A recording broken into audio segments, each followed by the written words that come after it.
There's been a ton written, a lot of things said, a lot of speculation made, all about the BYU quarterback situation going into this season. If you pay attention to history, though, no matter who gets to start game one for BYU, the other guy better be ready.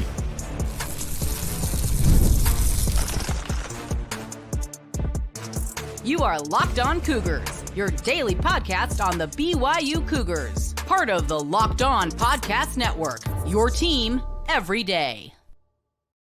What's up, everybody? I'm Jake Hatch, your host here on Locked On Cougars, resident BYU insider. Thank you for making Locked On Cougars your first listen of the day. Appreciate all of you who are everydayers with us right here on your original daily podcast focused on the BYU Cougars. Today's show is brought to you by our friends over at FanDuel. Make everyone more with FanDuel. All summer long, they're hooking up all customers with a boost or bonus daily. That's right. There's something for everybody every day all summer long. Visit FanDuel.com to learn more now. All right, let's get right to it. On today's show, we've talked a lot about the BYU quarterback situation throughout fall camp so far. Today begins week 3 officially of BYU's training camp, and I think the biggest thing is that if you pay attention to BYU's recent history, and I'm going to use essentially the recent history, meaning the 8 seasons that Kalani Sitake has completed to this point as he goes into his 9th year at the helm of the BYU football program. How often has BYU had a starting quarterback go the entirety of the regular season? I'm using the regular season because the bowl games obviously change the narrative when I'm talking about this. But bowl games are something that BYU aspires to get to this year. The only thing they're guaranteed is the 12 regular season games. So back to my question. How many times in Kalani Sitake's 8 seasons as BYU football head coach to this point has he had his quarterback finish the entire season? 3. Yes, less than 50%. And I also add the caveat that the 2022 campaign, BYU had Jaren Hall and essentially nobody else at that position. Remember, Jaren Hall got injured that season, and BYU opted to put him, when he was drugged up and seemingly couldn't complete a pass, out there against Notre Dame in Las Vegas, rather than trust any other quarterback they had on that roster at the time. So, using that caveat, when he probably should have sat out, I'll say it should have been 2 of the 8 seasons that Kalani Sitake has started, his tenure has endured, having a season where a quarterback finished the year. Those 2 seasons, 2016, his very first campaign when Taysom Hill played all 12 games before being injured, remember, in the regular season finale against Utah State and then missing the bowl game. And then also 2020 when Zach Wilson went the distance for BYU on his way to being the number 2 overall pick in the NFL draft the following spring. There's been a lot of talk, as I mentioned in the open, about what's going on with the BYU quarterback situation. I'll tell you right now, those who are Locked On Cougars Insiders group got this information from me yesterday. All the speculation and everything I'm hearing is that Gerry Bohanon is pulled into the lead for that quarterback job in Provo. Does that mean it's going to hold in this, what I consider to be the final week officially of training camp? TBD. We'll be out there at practice once again today, obviously peppering Kalani Sitake as well as the other coaches who speak to the media about this situation. But no matter if it is Gerry against Southern Illinois in just under 3 weeks' time, or if Jake Retzlaff is back as BYU starting quarterback, no matter who it is, the other guy or other guys in the case of 2017 better be ready to go. BYU has had a history of needing at least 2 quarterbacks, and even when they've only had 1 quarterback, they have been needing a second quarterback. Once again, going back to that 2022 season. I will never forget, those of you who were down there in Las Vegas, watching Jaren Hall, it seemed like he was completely out of his mind early on in that game. He seemed to settle in as the game progressed, but I'll tell you, the people that talked to me said that he was high on painkillers trying to get through that game, especially early on, and it affected his play. He, in all reality, probably should not have been playing in that game, but BYU felt their best option to win games was to have him at quarterback at, let's say, he was 50, 60% at that point. BYU will need multiple quarterbacks this season unless they can become one of those 2 campaigns, speaking of 2016 or 2020, when either Gerry or Jake go the distance. But the history suggests 25% of Kalani Sitake's seasons to date have needed at least 2 quarterbacks. 2017 needed 4 quarterbacks. It's been a really, really interesting position to monitor and also break down for BYU. I feel like across college football, even expanding it out a little bit more, is that college football programs, you need a high-level backup to compete at the highest levels of football. Look at Kansas, just for an example. Big 12 made a BYU's. BYU lost to Kansas last year. Remember, Jalen Daniels is the preseason Big 12 Offensive Player of the Year last year. How many games did he play in last year? Was it 3? Jason Bean, who is now in the NFL, he ultimately played the vast majority of those games. So funny enough, BYU got Jalen Daniels one of the few games he did play last season, but Jason Bean played the vast majority of the rest of them, and Jason Bean proved his worth because he was that high-level backup that proved very, very capable. Even if it is Gerry Bohanon for one season at BYU, or if it is Jake Retzlaff looking to spark his run as BYU's starting quarterback, the other guy needs to stay completely engaged and should not be running for the hills looking for the transfer portal. All BYU's coaches, Aaron Roderick, Fesi Sitake, Kalani Sitake, anybody who has the decision-making power over this decision about the starting quarterback, all they need to do is point to the history of Kalani Sitake's tenure at BYU and say, okay, Jake and or Gary, whoever may have finished second in that race, you need to understand that you may be a spurn, you may be unhappy with your lot currently with this football program. But believe us when we say we're going to need you at some point this season. I also will add this. BYU is going to implement, or I guess re-implement, the QB running game this year. It is going to be an absolute big part of BYU's offense. Remember, last year, the lack of a QB run element in that offense really hampered BYU, and they had a really impotent running attack a year ago with the running backs and the offensive line issues that they faced. BYU will use the quarterback run game. Gerry Bohanon has used that obviously multiple times in his career to this point at Baylor, USF, and the like. Jake Retzlaff last year, they did run him a fair amount, but I'm telling you, whoever ends up as BYU starting quarterback, you're going to see that quarterback run element as a big part of their game plans going into any given week. And obviously, when you expose your quarterback in the QB run game in the game plan, that heightens the opportunity for an injury to occur. Excuse me. I can speak proper English once in a while, but the biggest point to be made here is no matter who wins this quarterback job, because like I said, I'm hearing that Gerry Bohanon has finally slid into the lead here, but that's only temporary. Jake Retzlaff could very well take that job back with a solid week of practice in his own right. But no matter who ends up as the guy for game one against Southern Illinois, that's all they're really guaranteed at this point, because we hear all the time, you're one play away from getting on the football field. In the case of BYU quarterbacks of late, that is more true than many, many people might realize, and something absolutely that will need to be monitored as we head closer and closer to the start of the football season. All right, a guy that has a decision-making power, obviously, in that as a passing game coordinator for the BYU program is Fesi Sitake. He is also responsible for the guys who are going to be catching the majority of the passes from whoever ends up as BYU starting quarterback. I had a chance to catch up with him last week during BYU Photo Day to talk about his wide receiving core, what he likes about them, maybe where the weaknesses are, and we'll get to that conversation next, right here on Locked On Cougars. Today's show is brought to you by our friends over at eBay. Passion, drive, and patience. So the formula for winning championships is also what keeps your ride or die alive, my friends. eBay Motors has everything to maintain your vehicle and level it up to peak performance. Superchargers, roof racks, exhaust kits, LED headlights, and more. No matter what you're into, speed, power, or style, eBay Motors has got you covered. With over 122 million parts for your number one ride or die, you'll always find exactly what you're looking for. And with the eBay Guaranteed Fit, your part is guaranteed to fit your ride every time, or you get your money back. There's no downside in that, my friends, because at eBay Motors, you're burning rubber, and of course, you're not burning your cash. With all the parts that you need at the prices you want, it's easy to make your car the MVP and bring home huge wins with the friends at eBay Motors. So keep your ride or die alive once again at ebaymotors.com. That's ebaymotors.com. Eligible items only. Exclusions apply, and eBay Guaranteed Fit is only available to U.S. customers. Thank you once again for making Locked On Cougars your first listen of the day. Appreciate all of you for checking out the show. Make your second listen of the day, by the way, our friends over at the Locked On College Football Podcast. Excuse me. Spencer McLaughlin is getting you ready for an exciting season on the gridiron, discussion on the upcoming season and the ever-changing landscape of college athletics. There's a lot going on out there. Conference realignment, the transfer portal, NIL, the new expanded college football playoff, and more. Locked On College Football is available on YouTube or wherever you get your podcasts, just like this one. It's all part of the Locked On Podcast Network, your team every day. All right, as I mentioned, I had a chance last week to catch up with BYU wide receivers coach Fesi Sitake. He's got a lot of guys in that room who have proven a lot in their time at BYU.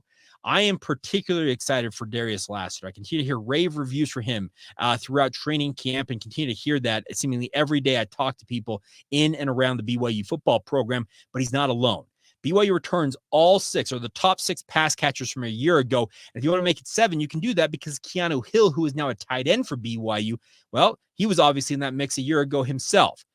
The good news is there's a lot of experience. There's a lot of talent returning, and whoever ends up as BYU's QB1 will have a lot of guys to get the ball to in this offense. Well, what does Fesi Sitake make of his guys? What does he think of the guys, and what's his kind of thought process on each one of these guys as they prove themselves throughout training camp? We'll let you hear from him right now, right here on Locked On Cougars. Do you like training camp? Yes, I love it. If I keep my mind off the season, I love it. I've enjoyed to really love it just because you get an evaluation in a way that you're not able to get a lot. You know, you can get a good evaluation in spring, but you still have so much time until the season starts. Here it's just right on the edge. And so to be able to look through that lens and say, you know, what plays are we good at, who are the players that are ready, I've really enjoyed fall camp.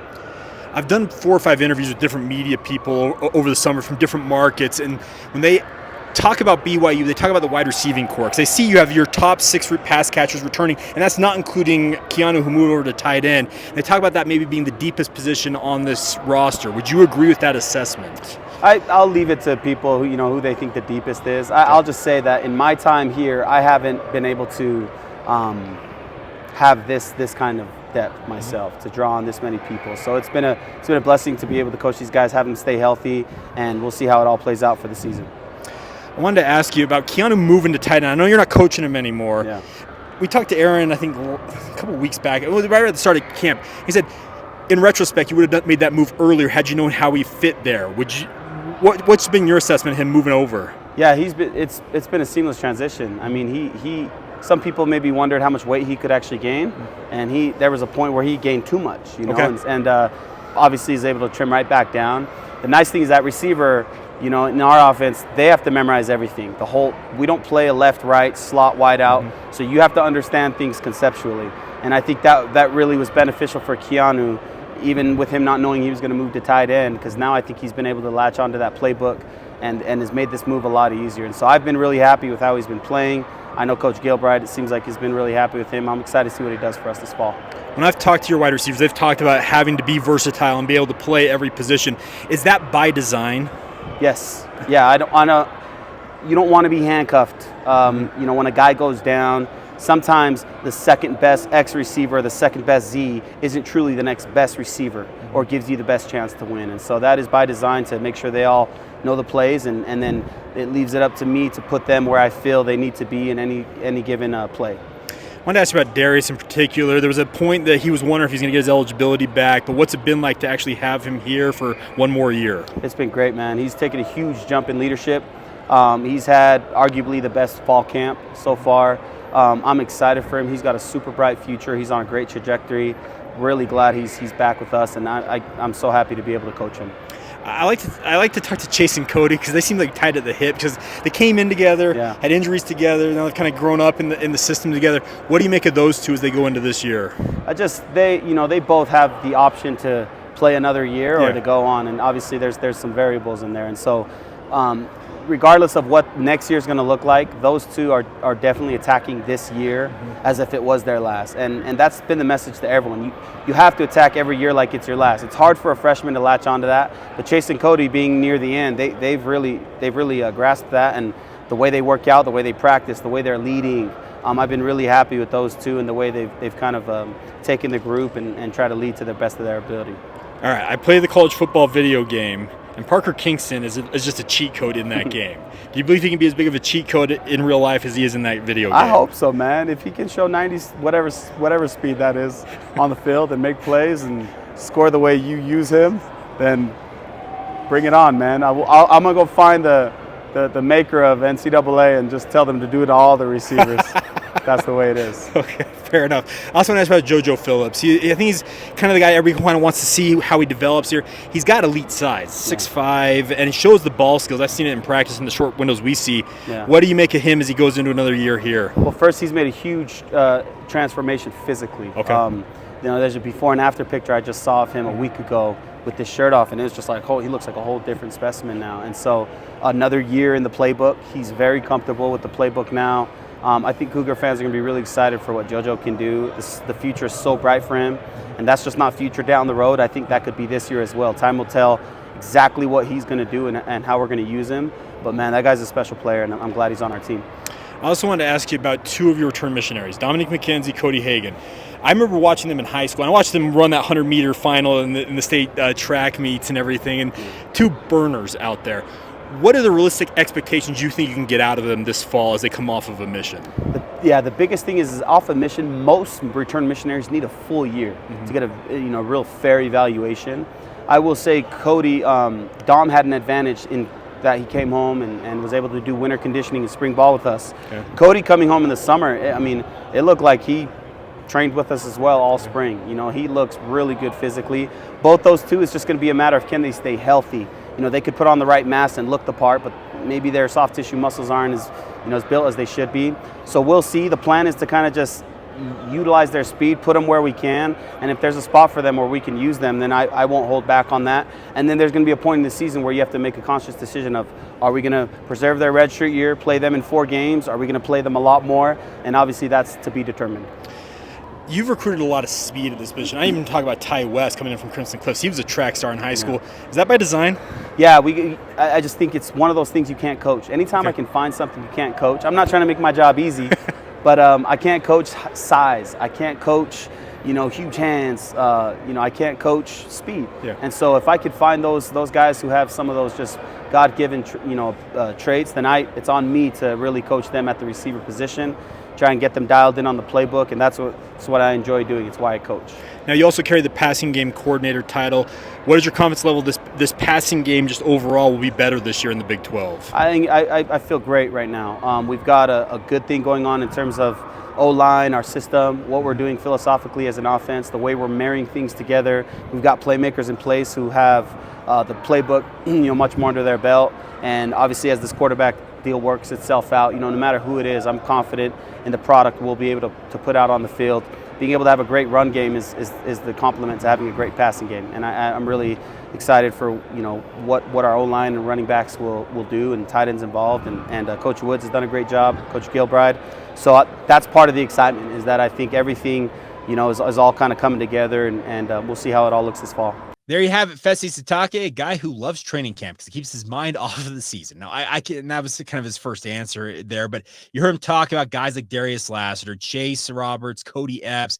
He's got a lot of talent there, and I really appreciate what Fesi talks about. He doesn't necessarily blow smoke up everybody's you-know-what, but he's also a realist in understanding, okay, I've got some talent here, and we're going to go out there, and that talent's got to shine through. And if these wide receivers are everything they're cracked up to be, and I've got no reason to think that they aren't at this point, because everything I have seen / what I have heard about BYU training camp is Darius Lassiter seems to be the lead guy for BYU at wide receiver, but that doesn't mean that Cody Epps, Chase Roberts, JoJo Phillips, Parker Kingston, oh man, just down the list, every one of these guys, Keelan Marion, I forgot to mention him, all of them have a major opportunity to contribute this season. And that's discounting the fact you've got a 4-star prospect in Cody Hagan coming home off of a mission. You've got guys like Dominique McKenzie and Tei Nakua who are waiting in the wings as well.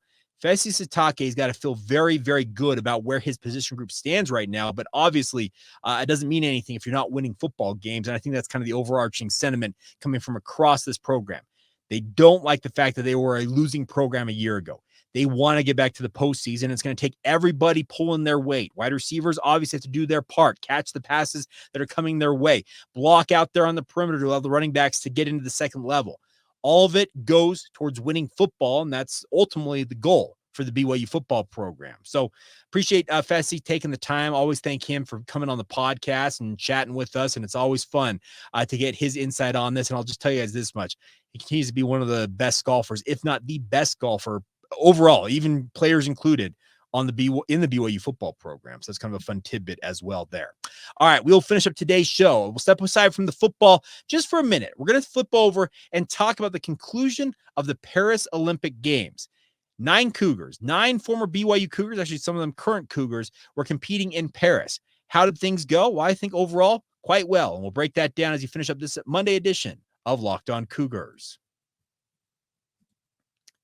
Today's show is brought to you by our friends over at FanDuel. Of course, all summer long, we wanted the sports to keep going. I'm not going to lie. I am going to miss the last 2.5 weeks we had with the Olympic Games. It's always a good time. But the good news is no matter what's going on, no matter what sports I'm watching, whether it's baseball this time of year with Major League Baseball in the middle of a pennant race, you got futures odds coming up for football, whether it's NFL or college football, NBA futures as well in the basketball realm. No matter what you're into, FanDuel's got options for you guys. And all summer long, they're hooking up all customers with a boost or bonus daily.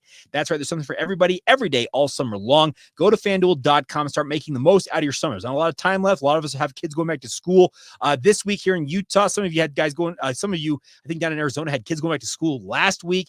So summer is quickly drawing to a close. So take advantage of this opportunity with our friends at FanDuel. A booster bonus daily over at FanDuel.com. It's all courtesy of friends over at FanDuel, an official sports betting partner of Major League Baseball.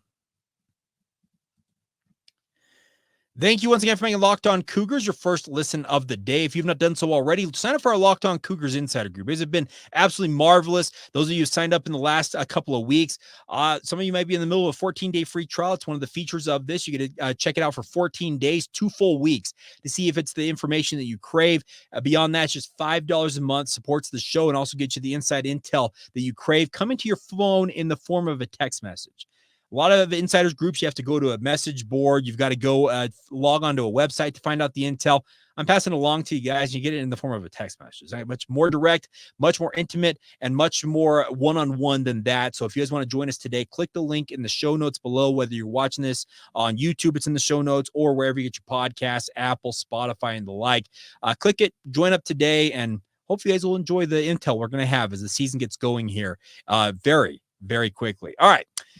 Couple of notes before we go on today's show is congratulations to all 9 former BYU athletes that competed at the Paris Olympic Games. There were down moments, none bigger than Jimmer Fredette. Come on, to tear 2 ligaments in your abductor, just the second of what ended up being 7 games for the Team USA 3x3 team that really needed him. They struggled mightily. Just a 2-5 record, failed to advance out of the pool play round for the second straight Olympics.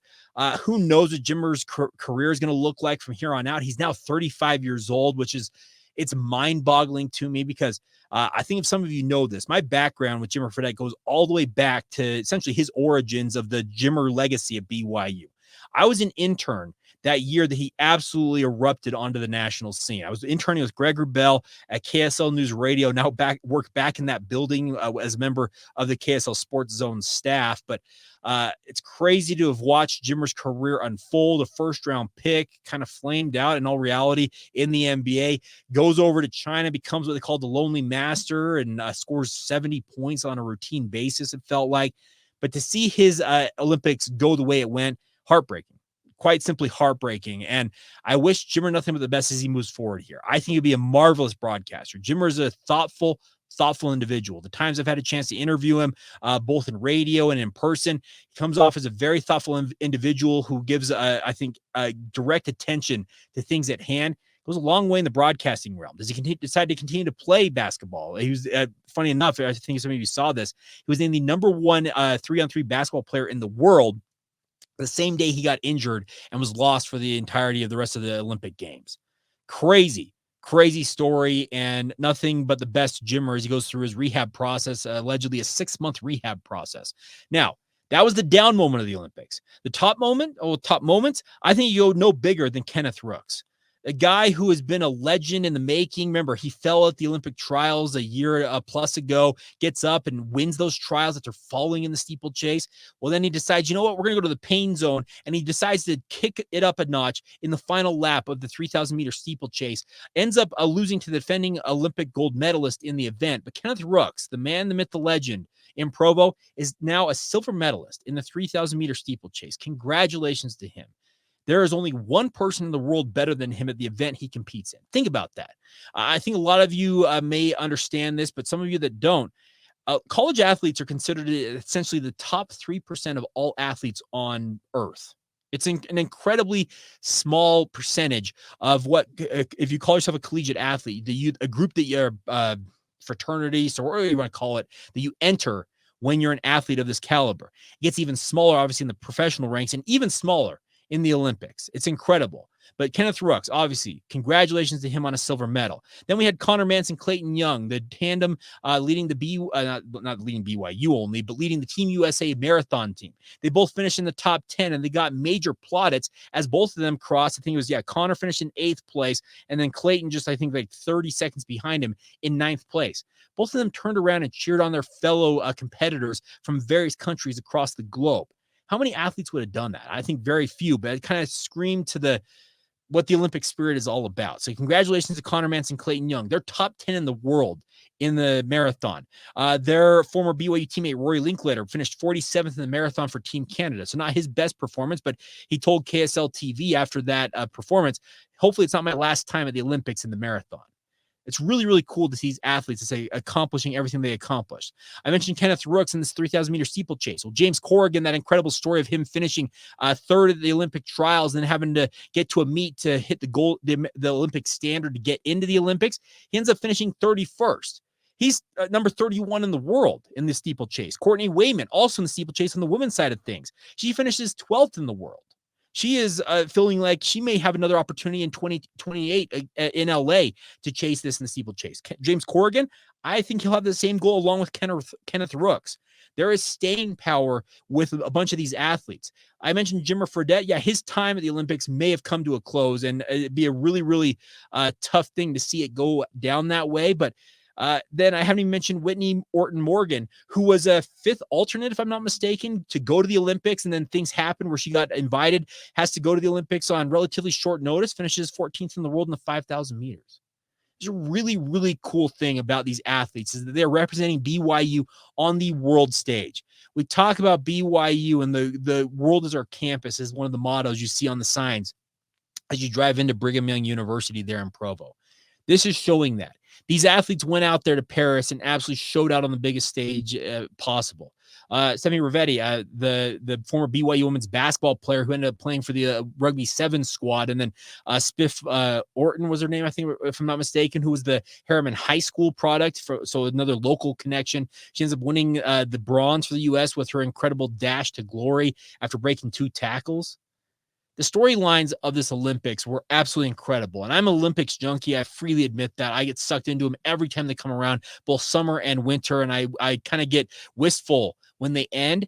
But to see 9 former BYU Cougars showing out on the world stage, quite literally in front of the cameras out there, it was awe-inspiring. And I got to say, mad props to all of them. As I mentioned, Kenneth Rooks, Connor Mance, Clayton Young, they're probably the top performers if you want to go by that metric in terms of the finishing top 10 in the world. In the case of a guy like Kenneth Rooks actually bringing home a silver medal, but it doesn't take anything away from any of the 9 that they were among the world's best athletes in the world.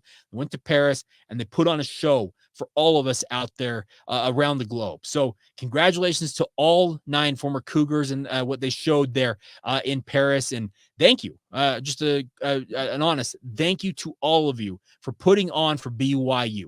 It can be a lot of those sports. They toil in anonymity. They're out there going to world championship events when it feels like there's tens of people in the stands, whereas they probably were when they were at BYU or watching BYU men's basketball and football get 20,000 and 60,000+ respectively into the stands to cheer on those teams.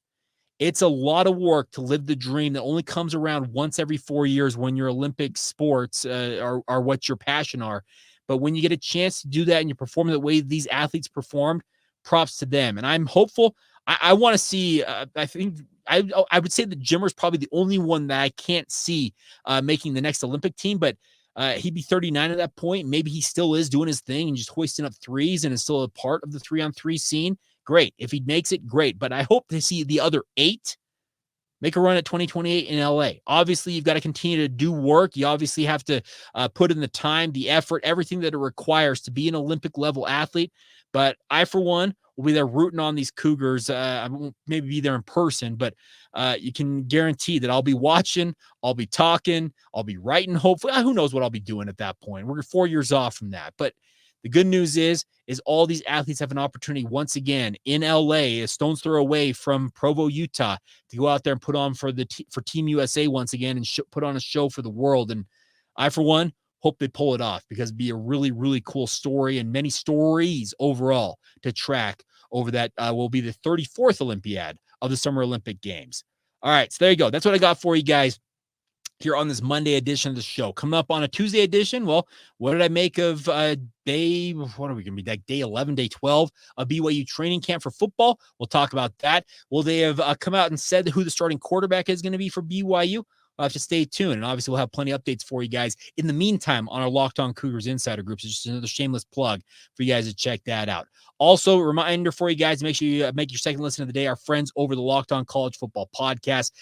Spencer McLaughlin is a dear friend of mine. He's doing an incredible job with that podcast, so check that out as soon as this one wraps up. That's going to do it for us. So make sure you stay tuned for that. But appreciate all of your guys' support, as always, for checking out Locked On Cougars. I say it often.